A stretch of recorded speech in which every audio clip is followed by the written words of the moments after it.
남자 초신자분이 전날 좀 과음을 하고서 아내를 따라 이 집사님이셨는데 교회를 가게 되었답니다. 그런데 이분이 교회를 다니지가 얼마 안 돼서 그 남자분이 이 설교를 시작하면서 자꾸만 이 교회 생활에 익숙하지가 않으니까 졸게 되는 거예요. 졸게 되는 거예요. 목사님이 무슨 말을 하는지도 잘 이해를 못하겠고, 또 예배 시간에 일어났다 앉았다 하니까 이 전날 과음을 해서 상당히 불편한 거예요. 그러다가 이제 설교 시간이 돼서 자꾸만 목사님이 설교를 하는데 자꾸만 맥주 감사를 하는 거예요. 이상하다. 내가 어서 많이 듣던 얘기가 이렇게 구구절절 이렇게 나오지. 또 교회에서 어떻게 이게 알코올을 감사한다고 이렇게. 그래도 이분은 그게 꿈인지 생신지가 잘 이 전날의 과음 때문에 혼돈스러웠던 것입니다. 그날 예배를 마치고 기쁜 마음으로 내가 알아듣던 얘기들이 많이 나와서 집으로 가서 이 집사 아내한테 물어봤어요. 여보, 내가 듣기로는 교회에서는 이 금주, 이 술을 못 먹게 한다는데 어떻게 예배 시간에 들어보니까 자꾸 맥주가 나와. 어떻게 내가 듣던 얘기들이 이렇게 자꾸만 나오지? 그러니까 그 집사 아내가 아주 박장대소를 하면서, 여보, 오늘이 바로 맥주 감사주일이야. 맥주 감사주일. 그러니까 맥주? 그만큼 그 맥자, 이 맥자는 맞습니다. 보리 맥자입니다. 보리 맥자. 그래서 봄에 심었던 이 보리가 또 보리와 밀이죠. 거의 똑같은 의미입니다.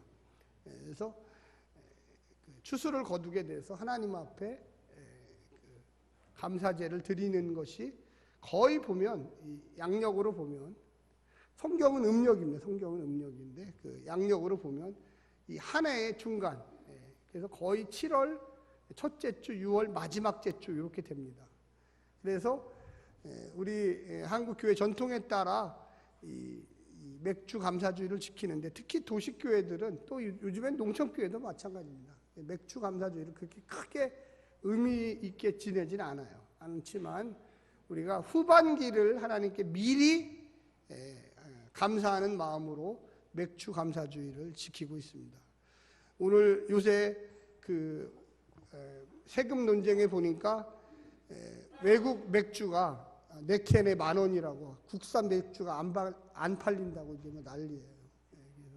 그래서 오늘 집에 가셔서 보리맥 똑같은 거예요. 그 맥주나. 너무 또 긴장하시는 것 같은데 여름에는 시원하게. 오늘 이 본문에 보게 되면 하나님 나라에 대해서 이렇게 잘 나와 있습니다. 그래서 이 도대체 하나님 나라가 뭐냐?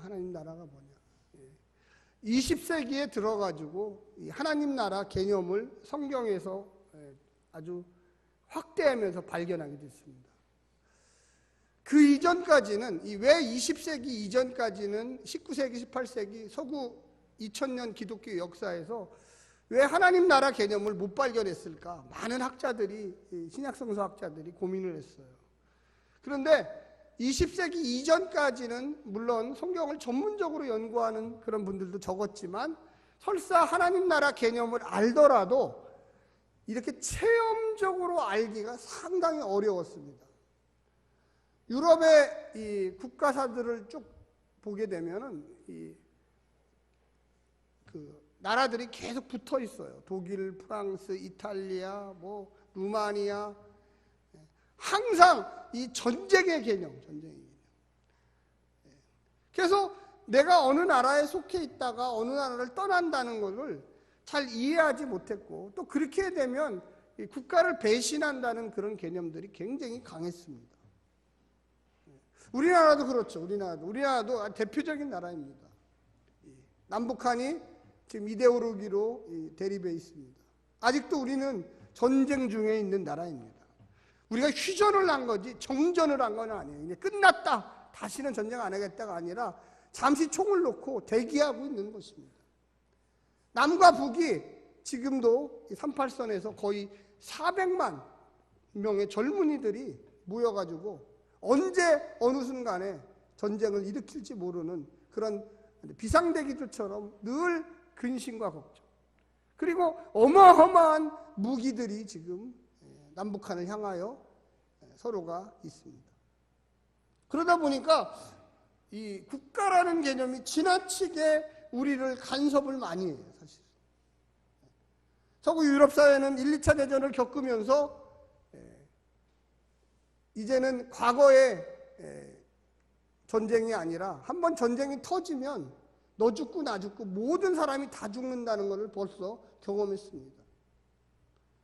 이 아시아의 나라 일본에다가 핵폭탄이라는 것을 한 번, 두 번 나가사키하고 히로시마에 떨어뜨려 보니까 야, 그것이 과거의 고대 전쟁하고는 차원이 다르구나. 폭탄 하나 떨어져가지고 수십만, 30만 명의 가까이 사람들이 죽는구나. 이것을 멀지만 유럽에서 보았던 것입니다. 우리가 싸우고 우리가 서로를 죽이고 이런 차원이 아니라 우리 전 지구가 공멸하겠구나라는, 한 번에 망해버린다는 그런 생각들이 들기 시작했습니다. 그게 2차 대전의 결과입니다. 그러면서 기독교는 과연 이거에 대한 어떤 대답을 할 것인가? 그러면서 하나님 말씀을 다시 보니까 그 안에 지금까지 모르고 있던 개념들이 나오기 시작하는 거예요. 그게 바로 하나님 나라입니다. 할렐루야. 네. 우리가 알고 보니까 하나님의 통치, 하나님의 그 능력을 경험할 방법들을 깨닫기 시작했던 거예요. 과거에는 그것이 성경에 자세하게 나와 있지만 별로 필요치도 않았고, 또 안다고 해도 어떻게 해야 되는지를 몰랐어요. 그런데 이제는 전쟁이라는 게 한번 시작되면 뭐 이렇게 몇 명 죽고 뭐 마을 하나가 없어지는 게 아니라 한반도 전체가 그냥 불바다가 돼서 다 없어지는 그런, 지금 그 강대국이었던 미국이 아시아의 어마어마한 태평양을 건너 있는 이 작은 나라, 북한이 작아요. 작은 나라를 무서워해요. 무서워해요. 왜 그러느냐? 딱 한 가지예요. 딱 한 가지. 핵입니다. 핵. 북한의 지금 전문가들의 얘기에 따르면 10개 내지 20개밖에 없대요. 10개 내지. 그런데 미국은 몇 개가 있느냐? 10,000개가 있어요. 10,000개. 그것도 많이 줄여갖고 10,000개가 있는 거예요. 그런데도 10개나 10,000개나 누가 버튼을 먼저 누르느냐의 차이지, 뭐 10,000개 있다고 10,000개가 한 번에 날라오는 것도 아니고 10개 있다고 뭐 우리가 10,000대 10개다 그렇게 두려워할 것도 아니에요. 누가 먼저 그걸 누르느냐에 따라서 상황이 바뀌는 거지. 그걸 알기 때문에 그 트럼프가 며칠 전에 와서 야, 이왕이면 그 10개 나한테 다 팔아라. 내가 너희들에게 어마어마한 부를 줄게. 불안한 거예요. 불안한 거예요. 제가 언젠가도 한번 설교 시간에 얘기했지만 북한이 위성 인공위성이 한 개도 없어요. 우리나라는 몇 개나 있는 줄 아십니까? 우리나라 꽤 많아요. 생각보다. 지금 이 지구를 돌고 있는 인간이 만든 위성이 10,000개가 넘습니다. 그 중에 우리나라도 꽤 많아요. 꽤. 한 20몇 개가 있어요. 물론 기능을 못하는 것도 있지만. 그리고 앞으로도 우리는 계속 띄울 거예요. 근데 북한은 한 개도 없어요. 그런데 얼마나 수학을 잘하는지 북한 애들이 이 동북아시아에서 그 미사일을 쏴가지고 LA 바로 앞에다가 떨어뜨릴 수 있는 능력이 있습니다. 그렇기 때문에 LA 바다 앞에서 떨어뜨릴 능력이 있다면 LA 본토에도 떨어뜨릴 수 있고 하와이 정도는 그냥도 타격할 수 있어요. 거기다 더 무서운 거는 잠수함을 타고 가고 LA 앞바다에서 그냥도 때릴 수 있어요. 그렇기 때문에 야, 이거는 핵이라고 하는 것은 어느 나라든지 한 개만 가지고 있어도 어마어마한 능력이 있구나. 하나님 나라는 그래서 그때부터 더 절실하게 알게 된 거예요. 히로시마와 나가사키에 그 핵폭탄이 터지는 순간 신학자들은 완전히 야, 이거는 이제 국가 개념이 아니라 하나님의 통치가 없으면 어느 나라든지, 전 세계 어느 나라든지 다 공멸할 수밖에 없구나. 우리들도 마찬가지입니다. 우리의 마음속에 우리 가족만 잘 살면 되지. 여러분, 요즘에 한국 사회가 얼마나 무섭습니까? 알지도 못하는 사람 묻지마 폭행, 거기다가 같이 살고 있는 여인이 그 요즘에 고유정 사건이라고 그래서 얼마나 무서운지 몰라. 저는 그냥 치가 떨려요. 여러분 안 떨리시죠? 나 혼자 잘한다고 그래서 뭐가 되는 그런 시대가 아니에요. 이제는 큰 마음을 먹고 하나님이 알려주신 하나님 나라 그 믿음으로 살아야 하는 것입니다. 할렐루야. 그렇지 않으면 나 혼자 뭐 좀 잘하고 우리 교회 좀 잘하고 이래서 되는 게 아니에요. 정말로 내가 하나님의 통치를 믿고 그 믿음 가운데 살아야 될 역사적 사명감을 갖고 있어야 됩니다. 사랑하는 성도 여러분, 오늘 10장 1절을 한번 같이 한번 읽어주시기를 간절히 부탁드립니다. 시작! 그 후에 주께서 따로 70인을 세우사 친히 가시려는 각 동네와 각 지역으로 둘씩 앞서 보내시며, 예수님의 제자들이 보통 12명이라고 알고 있는데 사실 더 많습니다.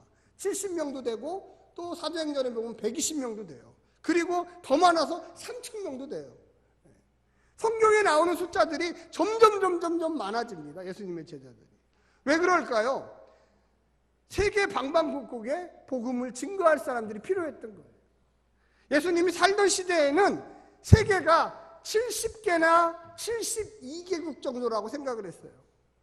유대인들은 보통 12부족입니다. 12. 유대인 자체는. 그러나 유대인들을 벗어나면 그러면 몇 개 나라 정도 됐을까 할 때 지금은 한 230개 정도 된다고 그러더라고요. 근데 그 당시에는 사람들이 우리나라를 벗어나면, 이 팔레스틴을 벗어나면 아마 70개 내지 72개 정도 될 거다 이렇게 생각한 거예요. 상징적인 얘기죠. 상징적인. 정확하게는 몰라요. 그래서 예수님의 제자들을 너희가 지금부터 2명씩 짝을 져가지고 가서 하나님 나라를 전파하라. 할렐루야. 한번 따라하세요. 하나님 나라를 짝져서 전파합시다. 왜 혼자 보내지 않았을까요? 너 가서 혼자 가서 해라 이렇게 하지 않았어요. 거기에는 협력, 협동, 단결, 하나님 나라가 그렇게 쉽게 증거된다면 이런 교회가 필요가 없겠죠. 혼자 예수 믿고 혼자 하지 뭘 그렇게 교회를 뭐 하려고 만들어 갖고 했겠습니까? 교회는요, 그래서 철저하게 하나님 나라를 추구하는 곳일수록 단결이 필요합니다. 협력이 필요해요.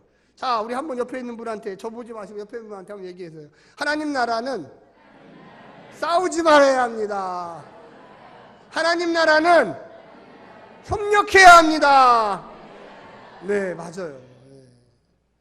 2명씩 보내도 둘도 싸워요, 둘도. 나중에 보면 이 사도행전에 보면 그 복음을 전하러 갈 때 이 사도 바울과 마가와 실라와 뭐 이렇게 여러 명이 가요. 근데 가다가 또 싸워가지고 마가가 나이가 어렸거든요. 아마 힘들으니까 집으로 돌아와 버렸어요. 집으로. 그래가지고 나중에 이 사도 바울이 처음에는 막 혼내키다가 나중에 나이가 들어서 그렇지, 나이가 어려서 그렇지, 이해를 해줘야지.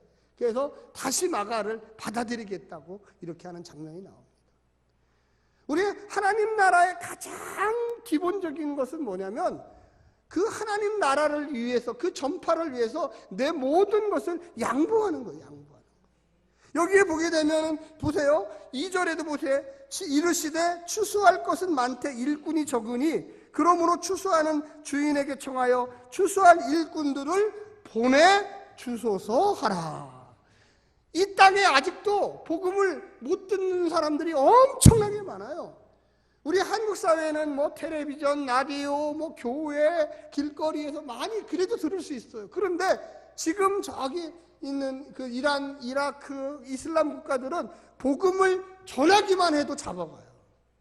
또 우리 북녘 땅에 아무리 뭐 지금 뭐 라디오가 들어가고 뭐 한다고 그래도 저 북녘 땅에는 아직도 복음을 못 전해요.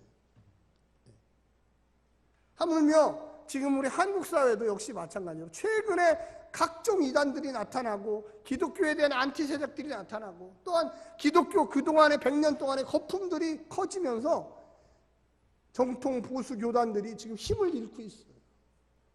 사랑하는 성도 여러분, 우리가요 그리스도의 복음을 전할 추수꾼임을 이해하시기 간절히 부탁드립니다. 네. 한번 더 나는 추수꾼이다.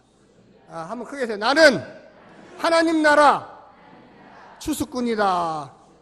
네.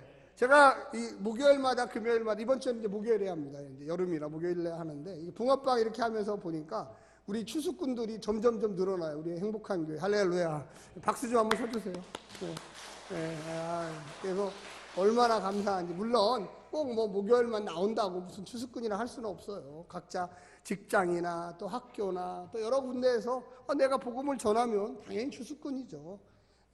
저는 그 일을 꼭 우리가 밖에 있는 사람들을 전도하기 위한 목적으로만 하는 건 아닙니다. 우리 여기 행복한 교회 모든 성도들이 하나님 나라의 복음을 전할 추수꾼으로 훈련받기를 간절히 원합니다. 오늘 그 주보에도 보시면 간증전도 이렇게 합시다. 그래서 교육간증이라서 다음 주까지 제가 나옵니다. 그래서 제가 매주마다 이렇게 이것을 이 신앙 칼럼에도 이렇게 쓰고 있는 이유 중에 하나는 뭐냐면 여러분들이 이런 걸 잘 읽어보셔가지고 내가 주변에 있는 사람들에게 어떻게 하나님 나라 복음을 잘 증거할 수 있을까 이렇게 연습도 하시고 그래서 제가 1년에 한 5번 정도는 전도에 대해서 꼭 써요. 전도에 대해서. 지금은 저를 봐주시기 바랍니다. 지금은 읽어보지 마시고. 그래서 항상 기억해야 돼요. 추수꾼이 있다. 추수꾼이. 이 신천지에서 추수꾼을 많이 써가지고 이게 추수꾼이라는 용어가 굉장히 이상한 용어가 돼버렸는데 이상한 용어는 아닙니다. 사실.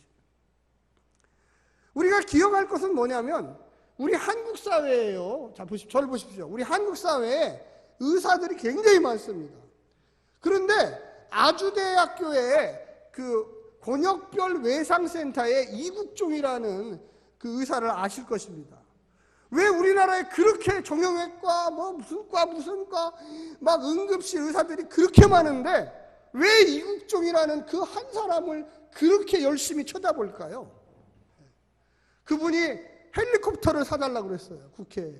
그랬더니 이번에 헬리콥터를 사줬더라고요. 헬리콥터 내릴 데가 없다 그러니까 소음이 심하잖아요. 헬리콥터가 엄청나게 시끄러워요. 그래서 막 주민들이 반발을 해. 헬리콥터가 밤중에 뜨고 내리면 우리 집값 떨어진다. 여기 어떻게 하냐. 그러니까 법을 특별히 제정해가지고 높은 그 빌딩의 꼭대기에다가 이제 헬기를 내릴 수 있도록 특별법을 또 제정을 했어요.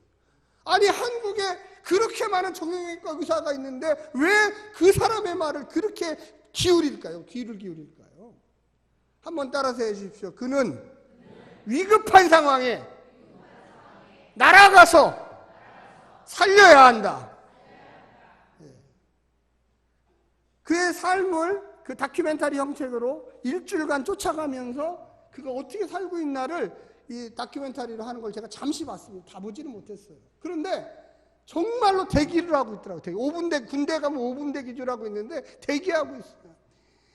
이 환자 저 환자 뭐 자동차 사고가 났다, 암벽에서 떨어졌다, 산 등산하다 떨어졌다, 뭐 열차 사고가 나서 다리가 잘렸다. 당장 헬기 타고 날아가지 않으면 그 사람들은 영원한 장애인이 되든지 죽든지. 우리나라에 그 많은 의사들이 있지만 물론 그분들도 훌륭해요. 뭐 훌륭하지 않다는 건 아니에요. 그런데 왜 그 사람이 헬기를 사줘야 됩니다 할 정도까지 얘기해도 다 네 맞아요. 그렇게 해야죠. 우리가 국민청원을 해서라도 그 사람의 의견을 들어줘야 됩니다 할까요? 위급한 상황에 있는 단 1분 1초에 있는 사람이라도 살려야 되겠다는 의지가 있기 때문에 그렇습니다. 할렐루야. 전국에 우리 한국 교회가 5만 개가 있습니다. 제가 더 많다고 그러더라고요. 5만 개 이상이 있어요. 5만 개. 저는 우리 행복한 교회가 권역별 복음 증거센터가 되기를 간절히 원합니다. 하나님 앞에 하나님 우리 헬기 좀 사주십시오. 우리가 복음 전파에 열정적으로 나아가겠습니다. 할렐루야.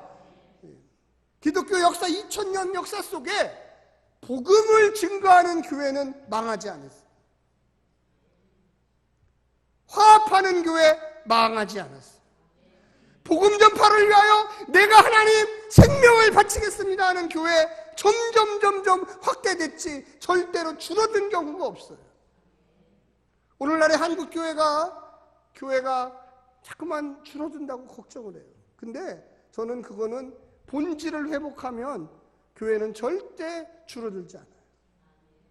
그 이국준 그 의사의 삶을 이렇게 보게 되면 열정적으로 내가 의사된 거는 한 영혼을 살리기 위해서. 사랑하는 성도 여러분, 내가 그리스도인 된 거는 내 옆에 있는 믿지 않는 영혼들을 하나님 나라에 보내기 위해서 내가 그리스도인 된 줄로 믿으시기를 간절히 부탁합니다. 우리가요 그냥 교회 그냥 와서 뭐 주일날 한번 잠깐 예배드리고 가면 되죠. 그런 식으로 예수 믿으면 누구도 살릴 수 없어요.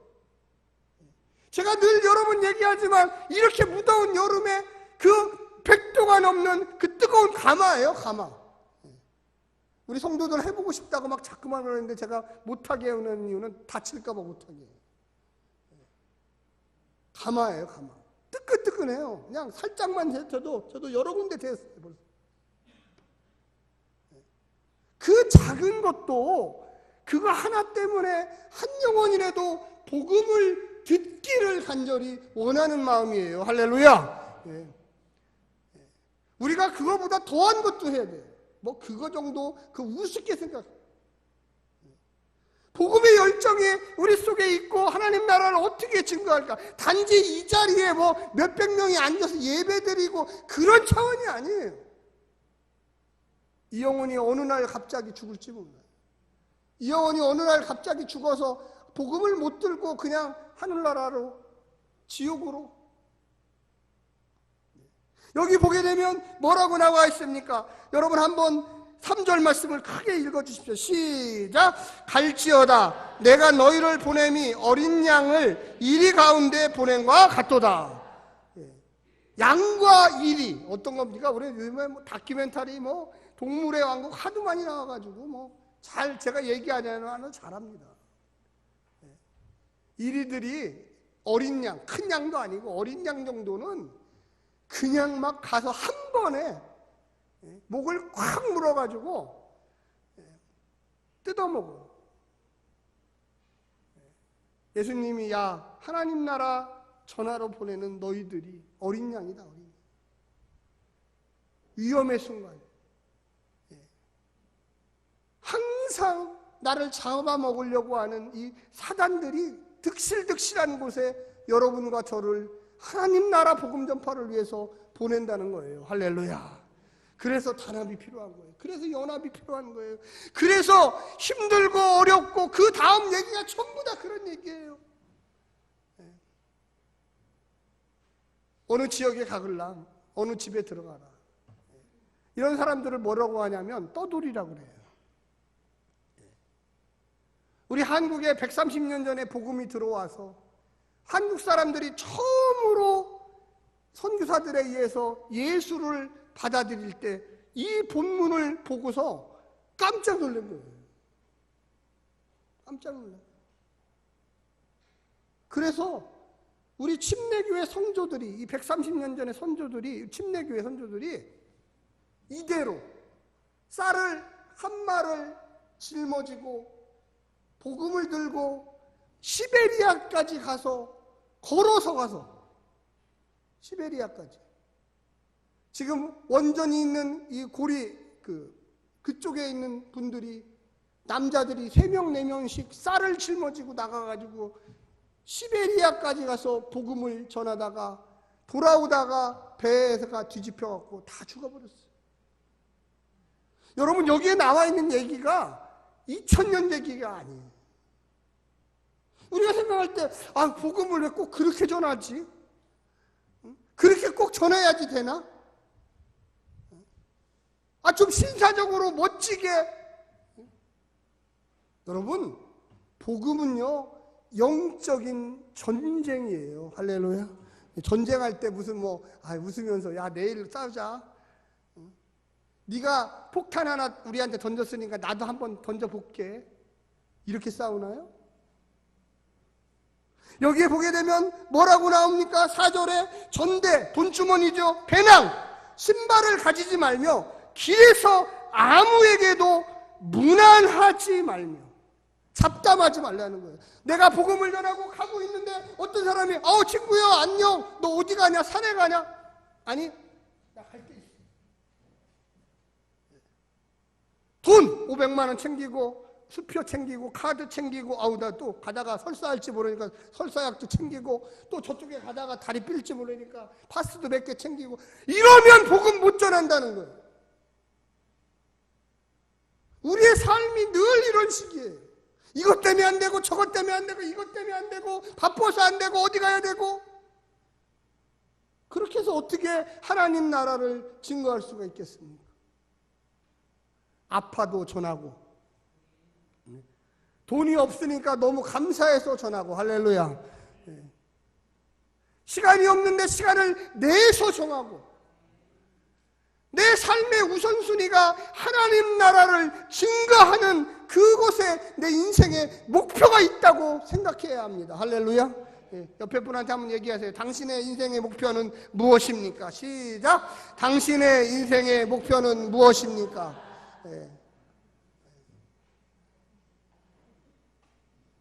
여러분 생각 속에 좀 의아할 게 있어요. 목사님 좀 너무하신 것 같아요.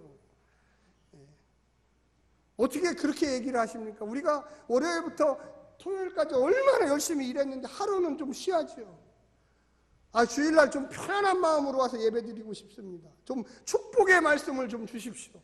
꼭 그렇게 강조를 하셔야 됩니다. 여러분, 제가 목회를 27년 했어요. 그런데 이렇게 강조를 해도 예배 끝나고 저기 나갈 때 그래 나는 편안하게 예수 믿어야지. 목사님, 전도 체질이 있어요. 전도 은사가 있어요. 제가 교회 나온 지 몇 달 됐는데 무슨 하나님 나라를 알고 저 그런 거 잘 몰라요. 그거는 10년 차 이상만 하셔야지 9년 차까지는 좀 봐주셔야 돼요. 안 그렇습니다. 내가 복음을 알고 내가 진짜 예수 믿었고 내 마음이 뜨끈뜨끈해지기 시작하고 왜 이걸 내가 진작 몰랐을까? 내가 이걸 진작 알았다면 내 인생의 목표가 바뀌었을 텐데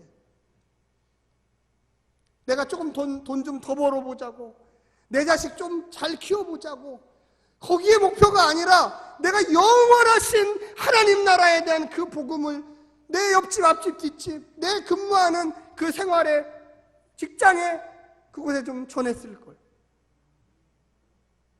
여러분, 이 본문이요 굉장히 한참 읽다 보면 참 불편해요. 저도 불편해요, 사실.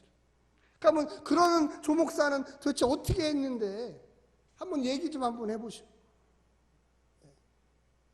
저도 이 본문에서 나오는 대로 가다가 보면은 저도 시험에 들어요. 내 새끼들도 딸이 둘이나 있는데 내가 꼭 이렇게 살아야 되나? 여러분, 전투적으로 그리스도인이 되지 않으면요 그 현상에 막혀버려요. 그곳에서 스톱해요. 더 이상 전진을 못해요. 군대도요 여러 부대가 있습니다. 해병대도 있고 특전사도 있고 특수부대 UGT도 있고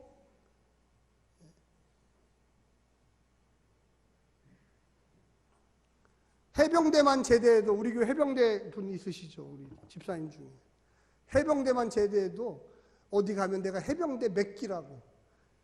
저는 이 공병대 출신입니다. 노가대 하는 공병대 출신. 제 사촌 동생이 해병대를 나왔는데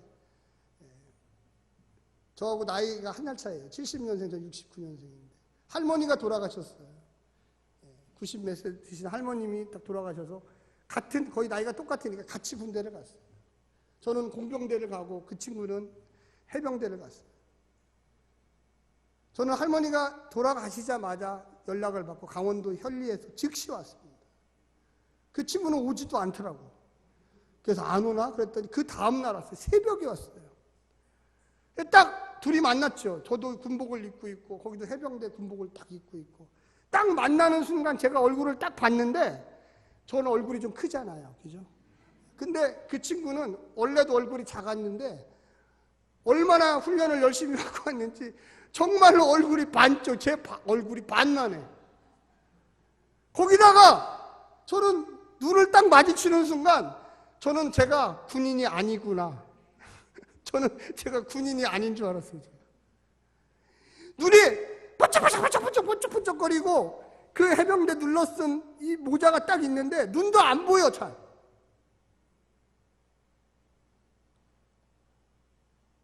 저는 4월에 군대를 갔고 거기는 1월에 군대를 갔어요. 3개월 차이로 갔어요. 얼마 차이도 안 나요. 저도 나름대로 APT 한 달 동안 산속에 살았고 유격도 받았고 또 논산훈련소에서 훈련 받았어요.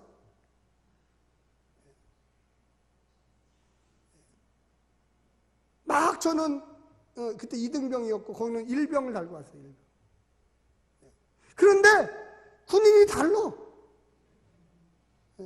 나는 무슨 폐잔병 같고 무슨 놀러 강원도 산에 놀러 갔다 온 군인 같고 거기는 귀신을 몇 마리 잡았어 벌써. 그냥 몇 마리 잡고 왔어 귀신. 그래서 내가 딱 보면서 야 네가 진짜 군인 같고 나는 어떻게 그냥 무슨 저기 방위병 같아. 방위병. 집에서 왔다 갔다 하는 방위병. 똑같이 대한민국 군인 갔는데 그렇게 사람이 달라. 제가 그 이후에 목회를 하면서 야 이거 성도들을 최소한 바다의 그 수중에 그 폭탄 기뢰 제거하러 들어가는 UDT는 안 돼도 해병대 정도는 우리 교인들을 좀 훈련시켜야 되겠다. 할렐루야. 아멘 안 하시래. 다음 주에 많이 빠지겠어요. 나는 목사님 저 해병대 싫어요. 저는 그냥 평범한 그냥 방위가 좋아요. 방위 받으신 분들도 상처 받으시지 마세요. 비유로 얘기하는 건 너무 또 저하지 마세요. 교회가 적게 모이고 많이 모이고 몇천 명 모이고 이게 중요한 게 아니라 그 안에 하나님 나라에 대한 소망이 있고 믿음이 있고 내가 정말로 어떠한 어려움이 있어도 그리스도의 복음대로 살아야 되겠다고 하는 능력이 있어야 돼요. 할렐루야. 여러분 여기 본문에 나와 있는 사람들이 그냥 무슨 말을 타고 어쩌고 아니에요. 어떻게 보면 거지예요. 거지들이 가서 복음을 전해서 로마 제국이 발칵 뒤집혔던 거예요. 그들이 칼을 차고 그들이 기병을 이끌고 사람을 많이 데리고 가서 야 너희들 예수 안 믿으면 다 죽일 거야 이렇게 했나요? 아니요. 너희들이 나를 죽여도 내 목에 칼을 대고 나를 죽여도 나는 예수가 그리스도고 로마 황제가 이 땅을 지배하는 게 아니고 십자가에서 너희들이 죽인 그 게릴라라고 죽였던 반란의 괴수라고 죽였던 그분이 평화의 왕이다. 할렐루야. 여러분 그 다음에 여기 한번 9절을 보십시오. 7절 한번 보십시오. 7절. 아니 6절입니다. 죄송합니다. 6절 한번 5절부터 같이 한번 읽을게요. 5절 6절 시작. 어느 집에 들어가든지 먼저 말하되 이 집이 평안할지어다 하라. 6절 만일 평안을 받을 사람이 거기 있으면 너희의 평안이 그에게 머물 것이요 그렇지 않으면 너희에게로 돌아오리라. 여러분 여기에 지금 9절에도 나오지만 공통적으로 나오는 얘기가 뭐라고 나와 있냐면 평화라는 단어, 평강, 이 평화라는 단어, 샬롬이에요, 샬롬. 아니, 이렇게, 거지 같은 사람들이 와가지고 문을 두들면서, 여러분 문 좀 열어주세요. 거기 안에 계신 분 문 좀 열어주세요. 제가 배가 고프거든요. 제가 20 몇 킬로를 걸어서 이렇게 와가지고, 근데 왜 왔어, 당신? 내가 예수라는 분을 증거하러 왔습니다. 예수가 누군데? 예수가요, 평화를 주는 사람입니다. 그래? 나 그런 사람 이름 처음 들어보는데? 그래도 예수 믿으셔야 돼요. 아니 듣도 보도 못한 사람이 갑자기 평화를 준다니, 듣도 보도 못한 사람이 로마 황제도 아닌데 그 사람이 어떻게 우리에게 평화를 줘? 그분이 당신과 저 때문에 십자가에서 죽으셨어요. 그분을 믿으면 이 땅에서는 이렇게 힘들게 살지 모르지만 영원한 하나님 나라에 가면 신의 아들, 하나님의 아들과 딸로 칭해 주신다고 했습니다. 그래요? 그래요. 그럼 들어와요. 들어와서 여기 밥이 있으니까 식사나 하고 가세요. 할렐루야. 근데 이게 안 통할 것 같죠? 제가 아까도 말씀드렸지만 우리 130년 전에 있던 우리 침례교 선조들이 쌀을 지고 가서 쌀이 다 떨어져요. 몇 달을 여행하다 보니 많은 집에 가서 우리나라 사람도 아닌 러시아 사람, 만주 사람네 집에 가서 말도 안 통하는데 그곳에 조금 몇 마디 애워가지고 예수가 그리스도입니다. 예수를 믿으세요. 그런데 복음이 증거되기 시작하고 교회가 개척되기 시작하고 그곳에 하나님 나라가 임하기 시작하고 그곳에 평안이 있는 줄 여러분 깨달으시기를 간절히 부탁합니다. 우리 그리스도인들은요, 다른 걸 전하는 게 아니에요. 평화를 전하는 겁니다. 우리 그리스도인들은요, 무슨 돈을 잘 벌게 해주겠습니다. 부자 될 겁니다. 건강해질 겁니다. 아니요, 그거는 귀신들이 하는 거예요. 우리는요, 이 땅의 평화뿐만이 아니라 영원한 하나님 나라의 평화의 사도가 되어서, 평화의 메신저가 되어서 9절 말씀에 뭐라고 나오냐면 거기 있는 병자들을 고치고 또 말하기를 하나님 나라가 너희에게 가까이 왔다 하라. 할렐루야. 하나님 나라는 어떻게 가까이 오느냐? 우리가 평화할 때 이곳에 옵니다. 우리가 세상 사람들과 나가서 평화할 때 우리 가운데 하나님 나라가 가까이 와요. 참 신기하죠? 우리가 지금 지난주부터 전쟁이 일어났어요. 우리 한국에 지금. 일본하고 지금 전쟁을 해요. 전쟁. 그런데 그 사람들이 왜 그렇게 할까? 우리는 평화를 외치고 있어요. 그 전쟁의 원인이, 경제전쟁의 원인이 뭡니까? 그들이 우리 조상들이었던 우리 할머니들에게 했던 위안부 문제, 징용의 문제, 우리 한국 사람들을 어마어마하게 끌고 가서 대동아 전쟁에서 죽였습니다. 일본에 가서 탄광에서 일하게 했습니다. 오랜 시간이 지났지만 이제 화해를 하려면 똑바로 사과하고 화해하자고 그랬어요. 어마어마한 70년간의 시간이 흘렀는데 아직도 화해를 안 해요. 갇힌 2차 대전을 일으켰던 독일은 어떻게 했습니까?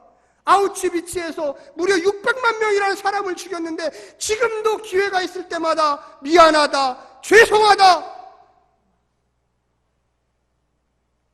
한번 따라서 해보세요. 평화는 진정한 사과가 있을 때. 여러분, 평화는요, 진정한 사과가 있을 때. 일본 놈들처럼 돈을 줬다. 그들이 일하러 왔지 언제 우리가 강제로 위안부를 시켰냐. 명명백백하게 증거들이 어마어마하게 드러나는데도 딴소리를 해요. 2차 대전 이후에 돈을 좀 벌었다고 한국에다 돈을 엄청나게 주면서 화해할 생각을 안 하고 평화를 할 생각을 안 하고, 야, 우리가 돈 많이 줬으니까 너희들 끝이야. 너희들 돈 받았잖아. 여러분, 명백하게 알아야 될 것은 그건 국가가 받은 거지 개인이 받은 게 아니에요. 우리는 지금 일본에다가 너희들이 사과하고 그러면 돈을 받겠다. 사과를 해라. 먼저 사과를 안 해요. 그러면서 한다는 얘기가, 야, 작년에 100억 줬지 않느냐. 그 할머니들을 위해서 100억 줬으니까 그 100억 갖고 잘하면 되지. 왜 자꾸만 그 옛날 얘기를 꺼내. 옛날 얘기가 아니에요. 진정한 뉘우침, 진정한 회개는요, 다시는 그와 같은 일을 반성하고 하지 않겠다고 약속하는 게 평화입니다. 할렐루야. 만약 어저께 옆집을 두들겨 패놓고서, 아, 미안해, 술김에 그랬어. 그 다음날 또 술 먹고 와서 또 옆집 사람을 두들겨 패면서, 아우, 오늘도 술을 먹었어. 그럼 이게 어떻게 평화예요? 이게 어떻게 화해예요? 말이 됩니까? 일본은 그와 같은 일을 반복하고 있는 거지. 한 나라를 대표하는 사람이 진정으로 죄송하다. 아무리 우리 조상들이 했지만 그거는 잘못된 일이다. 그래야지 진정한 평화가 이루어지는 거예요. 여러분, 기독교에서 왜 회개하라고 합니까? 왜 하나님께 나와서 내 죄를 잘못했다고 회개합니까? 하나님이 우리에게 은혜를 주셨고 예수를 주셨고 십자가를 주셨는데 우리는 내 마음대로 살았어요. 내가 예수를 믿고 보니까 내가 죄인임을 깨달았어요. 야, 진짜 내가 악하게 살았구나. 내가 그동안에 악한 일들이 한두 가지가 아니야. 내가 아무리 내 옆에 집 가족, 친구에게 잘못했을지라도 내가 이제 예수 믿었으니까 삭개오처럼 가서 그 당사자들에게 내가 잘못했다고 하겠다. 할렐루야! 어떤 분들은 회개를 하나님하고만 하시는 분이 있어요. 이거는 50% 회개예요. 그런 사람들은요, 또 똑같은 범죄를 또 저질러요. 물론 하나님한테 죄진 것도 있지만 사람한테 죄진 게 있으면 그 사람하고 반드시 화해하시기를 간절히 부탁드립니다. 그게 10년 전 일, 20년 전 일이라도 그를 만나면 미안하다고, 내가 예수님을 몰라서 그런 악행을 했다고 용서해달라고, 내가 다시는 이런 일을 반복하지 않겠다고. 여러분, 우리가 잘못 생각하는 게 그냥 하나님께 와서 주님 용서해 주십시오.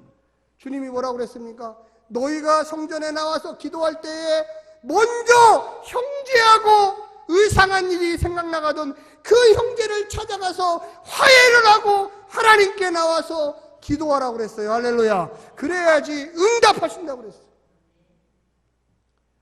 우리 인간은요, 누구든지 죄를 져요.